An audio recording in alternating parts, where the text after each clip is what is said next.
Where did life on Earth originate? In the Philippines, near Miraculous Mindoro, perhaps? Let's see. Can we really go there? And who named this island anyway? The Chinese? The Spanish? Or perhaps aliens from Mars? These are not mysteries at all if one aligns their paradigm with restored history. We will prove to you in this video that Mindoro is not a word of Spanish origin. Yes, I said prove. Because when you find out what we have, you will quickly dismiss such an unacademic thought. We will show you the original Chinese name, and frankly, you will find they were merely using the name Mindoro in their language, as the words have the same meaning. Oh, but you would have to use the right cipher, the right language, the one that actually indisputably ties to the Hebrews who lived in ancient Ophir, Hebrew. And this land is named for and happens to scientifically be supported by the presence of the only scientific way to determine the origin of species, not Darwin's social engineering, which failed the test of science 150 years ago. Batangas will also cover as well, is also very telling, and so is Ta'al. This is incredible. This restored history changes everything. We begin with something of a brief review of things we have found that set the stage for this video. First, there was a great flood thousands of years ago, and the only survivors among men and land animals were those present on Noah's Ark, and none else. Oh, I know some landed on this video who are not aware that this is fact, but you would have to satisfy how exactly marine fossils have been unearthed on every mountain range on Earth, including Mount Everest and the Himalayas. No scientist ever has, by the way. When you offer the programmed answer, which we have all learned, that the mountains rose up out of the sea, you would then have to satisfy two questions. You cannot with such a theory. One, what sea did Mount Everest rise out of? It's in the middle of a continent. They cannot answer that because it never happened. If Mount Everest, number two, and the entire Himalayas rose to as much as 6 miles into the sky, what impact would that have on Earth and life thereof? The answer is, we are not even having this discussion right now, because we are all dead and gone. No one, no species would survive such an impact of plates. Many of our cities fall when plates just move inches. Now, this is a false paradigm. The Bible doesn't just say there was a worldwide flood. It is recorded in over 300 most ancient cultures all over the world, a matter of record. And they all pretty much identify a global event. The one they claim does not, they haven't even read, because their Nephilim ark of the spawn of the fallen angels landed, yet still on top of a mountain, requiring a global flood to fill the area with such volumes of water. The measure for the origin of life, therefore, is not man or land animals, which rebooted at that time. It is marine life, which was not wiped out. It's very simple and the best of science, really. Where is the most diverse marine population on all of Earth? Well, in the last 10 years or so, marine biologists now know. In 2005, the Carpenter Report of Marine Biodiversity said, Philippines is not only part of the center, but is, in fact, the epicenter of marine biodiversity with the richest concentration of marine life on the entire planet. Wow. And CNN. And we could spend this whole video on additional confirming sources for this one. The Philippines sits at the heart of the Coral Triangle, the global center of marine biodiversity. About halfway between the provinces of Batangas and Mindoro, the Verde Island Passage boasts the highest concentration of marine species in the planet. They don't realize what they actually found is the origin of life. They're thinking in a box, in the wrong paradigm. Now, this is scientific evidence. No one can really dispute. Where is this Verde Island Passage? Right next to Mindoro and Batangas. And when we get to the Hebrew and even the Chinese meanings of it, wow, this is good. We'd also narrowed down the location of ancient Havilah from Genesis 2. It's been right there all along under our noses. By what Moses described as its three defining resources. This is the Philippines, who somehow leads the world in gold in all of history, number one. Now, we discussed that in so much detail throughout the series. So if you haven't watched Solomon's Gold series, go and watch. You will find that the Philippines has been mining gold since 1000 BC and very well documented concurrently throughout history all the way to today.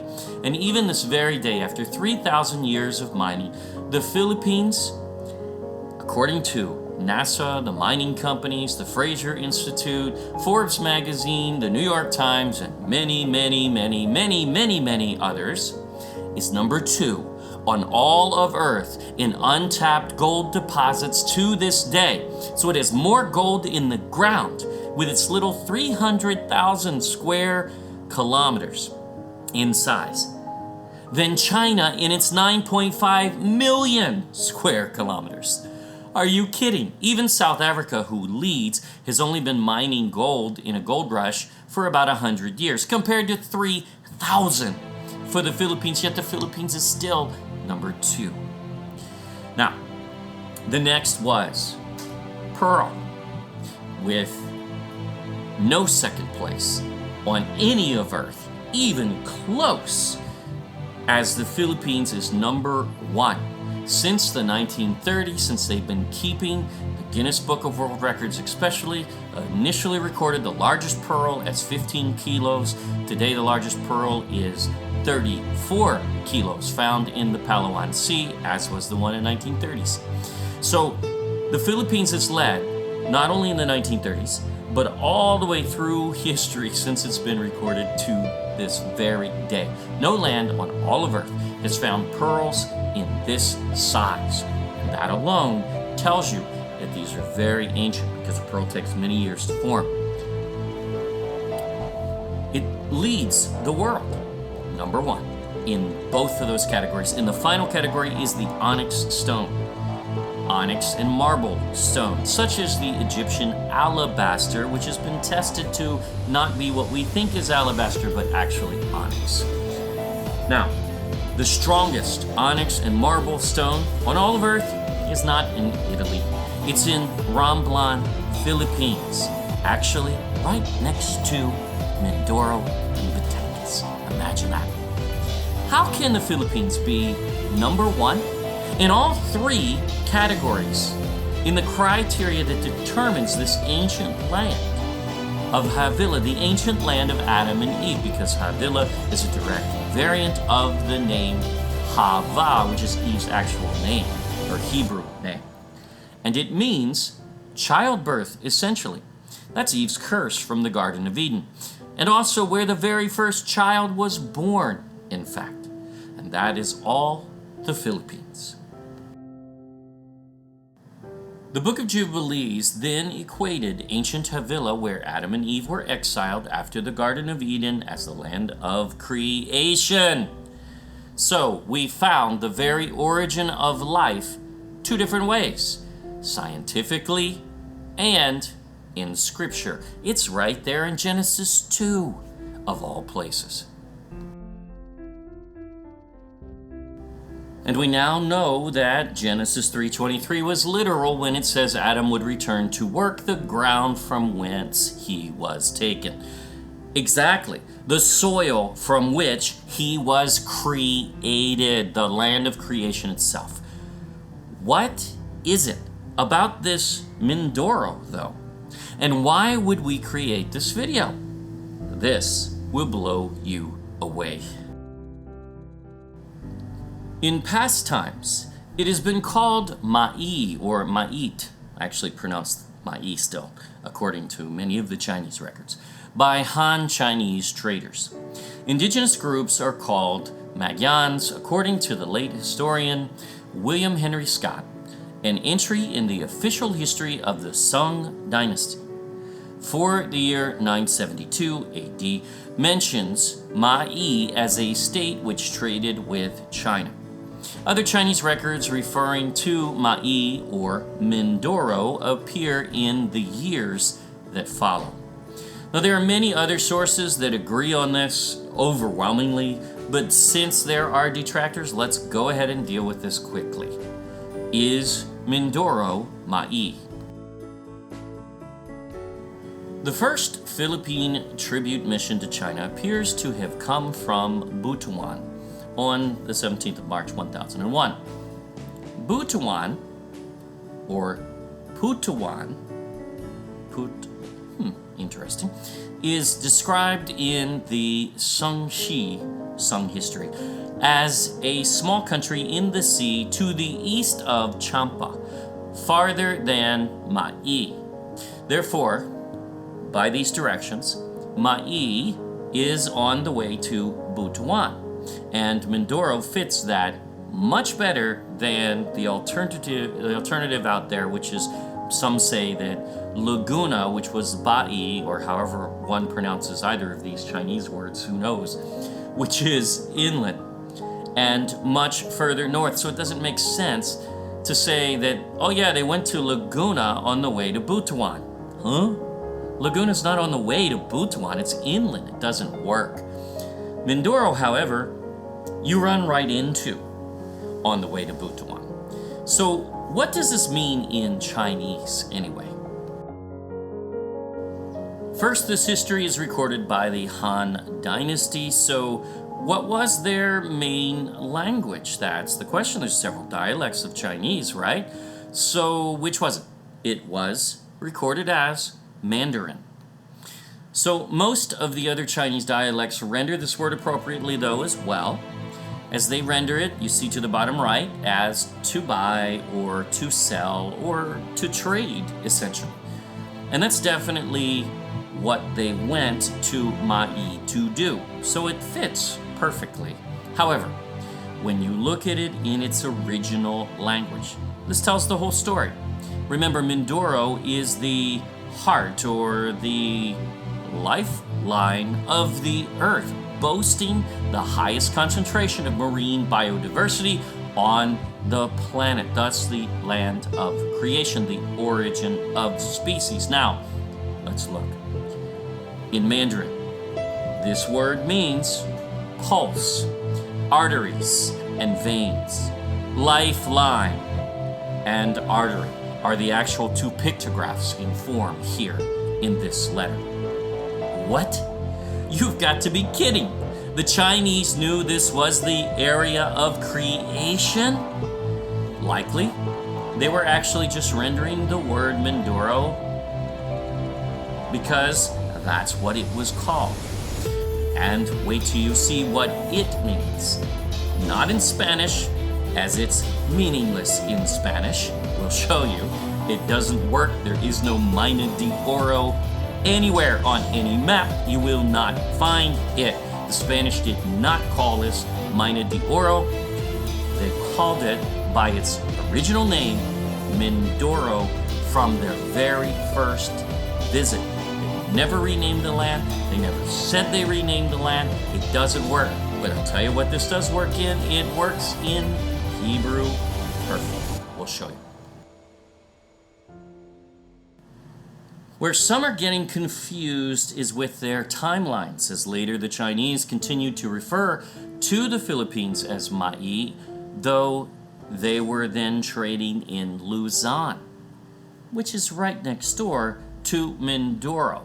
Some may have even thought connected, who knows. Patain noted that toward the end of the Huan dynasty, I don't think I said that right, but that's okay, Ma'it is replaced on Chinese maps with Lusung, probably referring to Luzon, the biggest island in the Philippines, which during the previous period the Ming annals recorded as having sent tribute missions to China. Now, it's always funny to read some of these rather lax articles where a scholar is afraid to commit to something, especially something that's fact. Let's be clear, Luzon, Lusung, they're the same thing. China's talking about Luzon when it uses the word Lusung, period. There's no other way to really view that. But I thought Mindoro was Spanish, right? Let's examine it. The Spaniards called the place as Mina de Oro, meaning gold mine, from where the island got its current name. So they say. We have a massive problem with these kinds of blanket assumptions. Now, they may seem reasonable on the surface, but have really conducted zero research at all to really connect. And they don't bother to connect. We're seeing linguists, especially on words in the Philippines, and of course, in all fairness to them, they're not aware of the connection to Ophir, they're not aware of the connection to Eber or Hebrew, they're not aware of the connection to Israel through the Queen of Sheba, King Solomon, and the whole journeys to and from Ophir. No, they're not aware of that.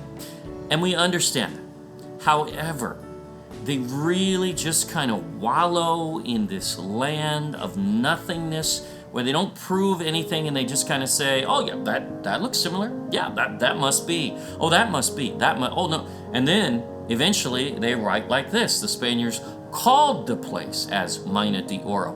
No, they didn't. Let me show you.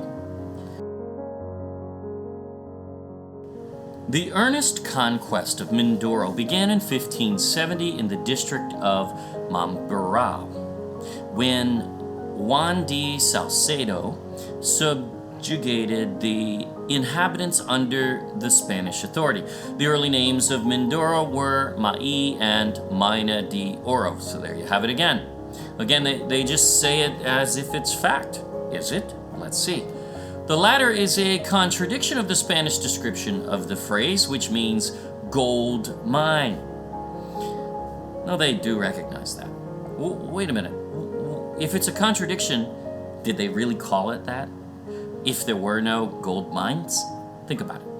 Although there were no major gold discoveries, Panners and Magyans have found gold in small quantities in the rivers of, and then they list the rivers. That's not gold mines. Yet they're telling us it's named gold mine in Spanish. Something doesn't fit here. Are we expected to believe the Spanish named an island gold mines that didn't even have gold mines in the middle of the Philippines where gold mines were everywhere and they record them all over the Philippines? That sounds really poor. But let's test it. Let's test it further. Who was the first to call this island by name in the Spanish ranks? And did they actually call it Mina de Oro? Or did they call it Mindoro? In a letter titled Relation of the Voyage to Luzon, dated approximately May 1570. By the way, all slides are sourced. You can confirm this for yourself. Without talking to any of the natives, they left that island, which is situated about 14 leagues from the river of Panay and went to the island of Mina de Oro? Nope, Mindoro. See, Mindoro, one word, and always the same. He mentions it several times, but here are a few. Mindoro is also called the Lesser Luzon. He left the port of Mindoro at midnight. Then they left us, and according to what they said, went to Mindoro. This is Hernando Raquel, who wrote this for Captain Juan de Salcedo in 1570 on the very first trip the Spanish ever made to Mindoro. They'd never been there prior. Did they rename it? Well, they do not say that they do. Raquel was a recent converted Moro who was chief notary and translator. However, he calls this Mindoro because it is not a Spanish word. Also, in his entire letter, nor any of the letters we have reviewed, which is principally all of them from the Spanish in that era in the Philippines, we cannot find one that ever calls Mindoro mines of gold or mina de oro. We don't see it. We even did a search of each document to double check, and we find none. Something is very wrong with this assumption that this is of Spanish origin. We agree, it sounds similar. It even seems to make sense, but that does not make it truth. In fact, the Spanish had heard about the rich gold deposits in Luzon. Mindoro was not documented as having large gold mines, nor did they prove to. They instead were the artificers of gold and other metals. They were the craftsmen, and this was important in defining their people. Gold mines was not. Even Raquel writes of this again in this same letter, that Mindoro is skilled in working with gold, but not that it has gold mines. They were mixing gold with copper and other metals, but giving it the same and natural appearance in such fashion that even the best silversmiths could not tell the difference. How would such metalworking occur in an isolated group of islands, just waiting for Magellan to come and save them and even name them, evidently? Because that's a false narrative. In fact, this is a description of the process of what the Chinese called trade gold, which was not pure gold, which they received from the Ma'i. There we have yet another fit to Mindoro being Ma'i indeed, by trade, by location, by name, it's all there. Thus, it is not mina de oro. In fact, one would think such academics would research this out. What do ancient maps tell us? Do they tell us that mina de oro was ever a name considered for Mindoro? Well, let's see for ourselves. We went back as far as we could find, and in 1598, Mindoro was named, drumroll, Mindoro, not mina de oro. Same in 1646. Uh-oh. Looks like this is not a Spanish word, is it? And here we have it in 1652 and 1765. It's Mindoro, one word. In 1734, notice on this map, however, the difference of the state of the Filipino people being illustrated here is practically slaves at this point. Compared to the Boxer Codex of 1590, just 140 years earlier, they had decimated this people. Disgusting. That is something for the Pope to be very proud of. as this happened with his approval and command even, under his watch. Ouch. See, Spain and the US were both the Holy Roman Empire. Now, check it out. 1770 and 1806, still Mindoro. Period. Now, some actually say, oh, it was Min-Doro. The only time it was Min-Doro on any of the maps we've seen is so they can try to fit it into the land, just as they're doing with Mindanao. Just as they're doing with Colonial. I mean, you see it all over the ancient maps. It does not denote that it was two words. In fact, it specifically denotes that it was one word, because the practice on the very map you're looking at shows it's one word.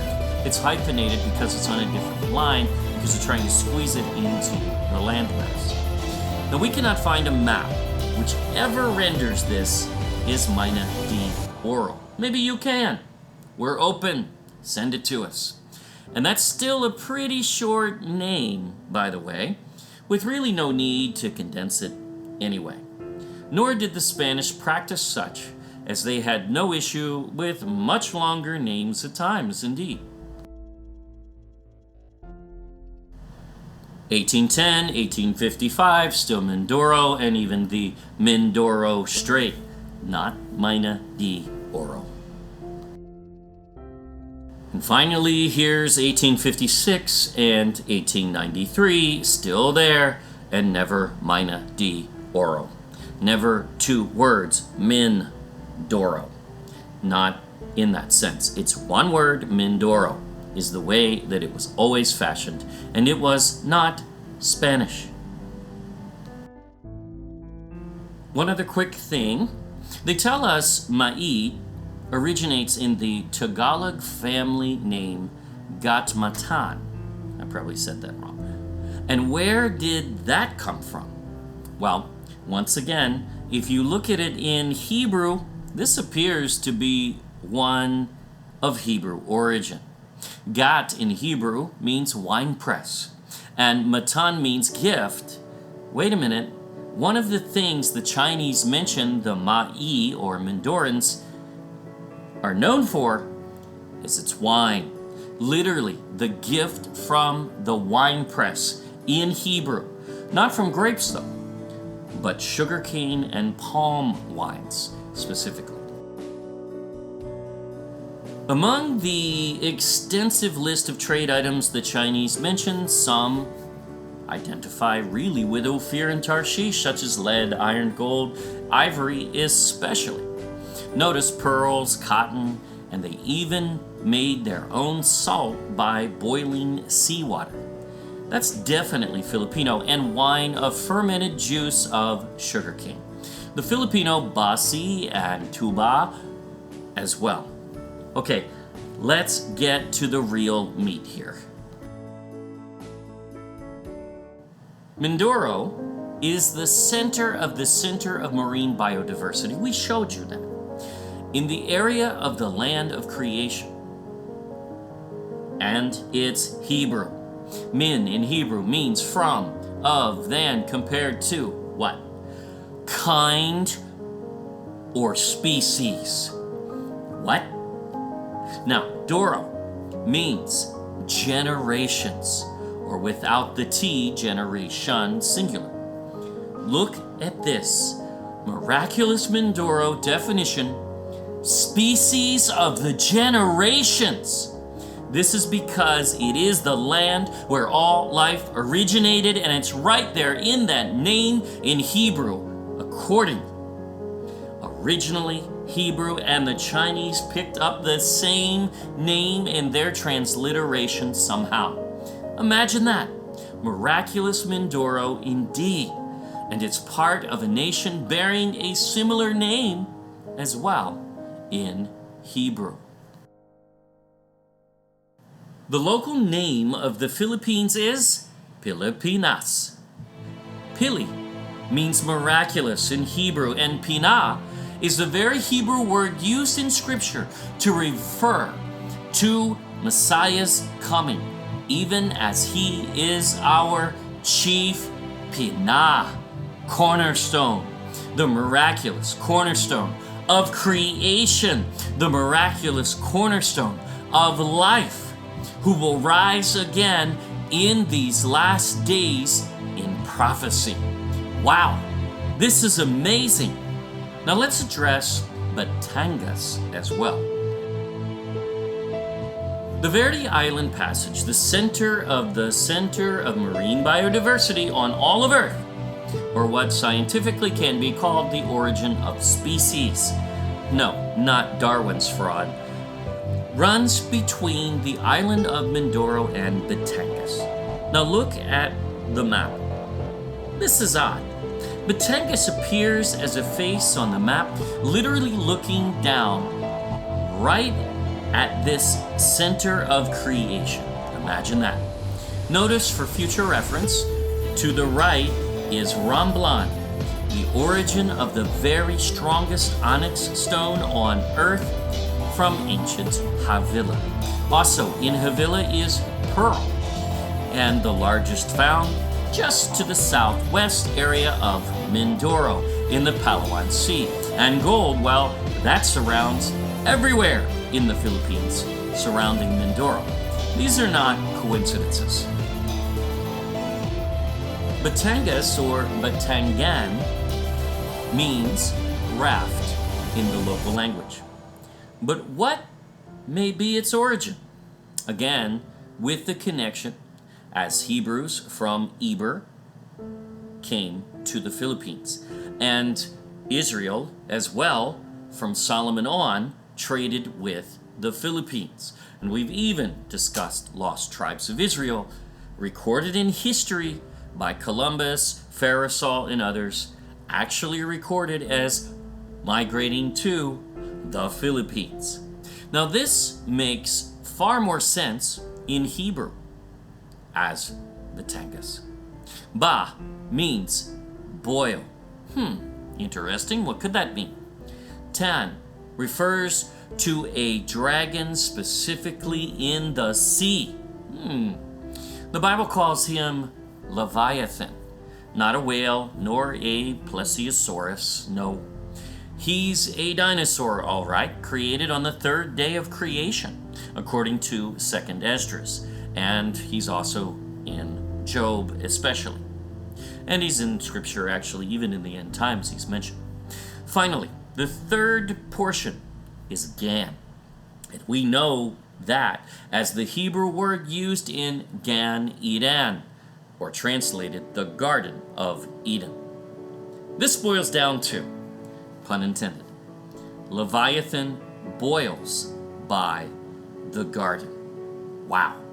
Now, figure no one ever sees Leviathan, except perhaps those whom he attacks and kills, because they do not survive if they see him. He is a massive dragon of such stature and such thick skin that there's no spear that could penetrate him. Now today we probably have such, but back in the days of Job, he could not be defeated by man at all. So this is interesting because there's even more history even in the Philippines with this. Now this could simply refer to the place where Leviathan was created in the stream of Eden, which runs down into the garden according to Enoch, as we discuss and map thoroughly in part 12 of Solomon's Gold series. And here is just one fragment of that discussion. However, there are odd legends that also surround this particular area. The currents have a mind of their own, and we believe this has something to do with the streams that lead to the Garden of Eden. Can we prove that? No, but we believe it possible. Just as we see the same at the other entry point into the spine of the Philippines from the Pisan River or Philippine Trench.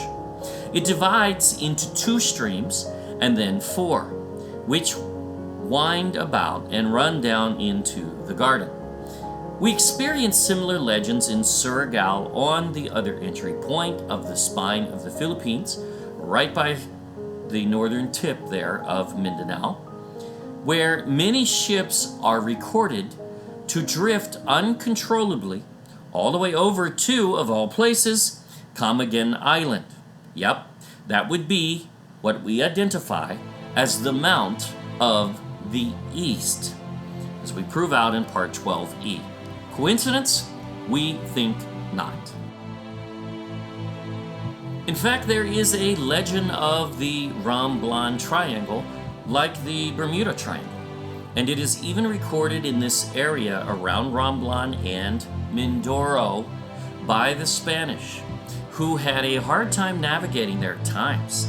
Actually, multiple entries that we've seen where they could not dock in Mindoro, where also they had large waves at one point and strange currents. So according to the legend, and many agree, this area is a disaster zone for ships. Again, we believe because of the competing currents of the ancient streams of Eden, likely. And perhaps Leviathan is actually still there, or at least a Leviathan, as it is a creation that many have described as a dragon or serpent who lives in the bottom of the ocean. That's what the Bible says about Leviathan, and in the Philippines, ancient legends refer to him by name as Bakunawa, a coiled sea serpent whom, when he expands, is so tall that he blocks the moon. Now, of course, after the Jesuits touched this, and with all legends that they touched, he's now a pagan god involved in moon worship, rather than just blocking the moon, which is suspicious, especially since those Jesuits were well aware of moon worship, because they are moon worshippers, ultimately, by actual religion of Kabbalah, which Ignatius Loyola, the founder of the Society of Jesus, the Jesuit order, whatever you want to call it, was a Kabbalist, a Basque Marrano Jew who practiced Kabbalah, not Catholicism. They even follow what the Book of Jubilees calls the Babylonian lunar calendar to this day. Even Ta'al volcano and lake in Batangas appears of Hebrew origin, and very prophetic, in fact, in nature. Ta'al in Hebrew means called out or summoned for a specific purpose. Wow. Thus, we conclude Mindoro is not Spanish in origin and certainly not Mina de Oro, with no gold mines, according to Spanish records, and no maps recording such in those times. It is Hebrew, and the Chinese name is a direct transliteration bearing the same meaning appropriately. Yeah, China knows what this land is, at least those at the top. That's why they are trying so hard to encroach wherever they can, especially with other YouTube channels, but we'll stay away from that. And Batangas, the place where Leviathan, the greatest creature on earth, was created. Yes, Yahuwah created him. As with many things we continue to find, it is not rare that the Philippines identifies with this ancient land of creation, but also is identified many times in prophecy as well. And Ta'al, called out or summoned for a specific purpose. Wow. The origin of species is right here, near this island, and that's real science, not religious scientism, which is what we get from much of academia today, called science, yet it is not. In fact, it's not even scientific at all. It defies science many times, especially when they're dealing with these kinds of topics: creation, evolution, the flood, nonsense. Imagine how well all of this is coming together, and has been for the past 4 to 5 years now. And we encourage all to take this information and test it. Prove all things for yourself and know it so you can teach others. Thank you for watching our Solomon's Gold series. Please subscribe to our YouTube channel. Don't forget to click the bell. Friend us on our new Facebook at The God Culture _space original. Share this video with others and check out our website at thegodculture.com. For those wondering what we are doing about the coming YouTube new rules, we will continue to update content, including videos on our website, no matter what platform they play from. So you can always just go there and be sure to send us your email address so we can add you to our notification list at thegodculture@gmail.com. If our channel is somehow shut down, which we do not know will happen, by YouTube, then we are prepared for that. Just check our website and Facebook because we aren't going anywhere. Conferences will continue. We're working on a book project and other projects as well. YouTube is really not a factor in our future unless they choose to be and they allow us to place our content there. If they choose not to, their loss, not our problem. They're too late to suppress this message, however, because too many people now know. No one will suppress this truth from surfacing because it has already surfaced. So there. Yahuwah bless all.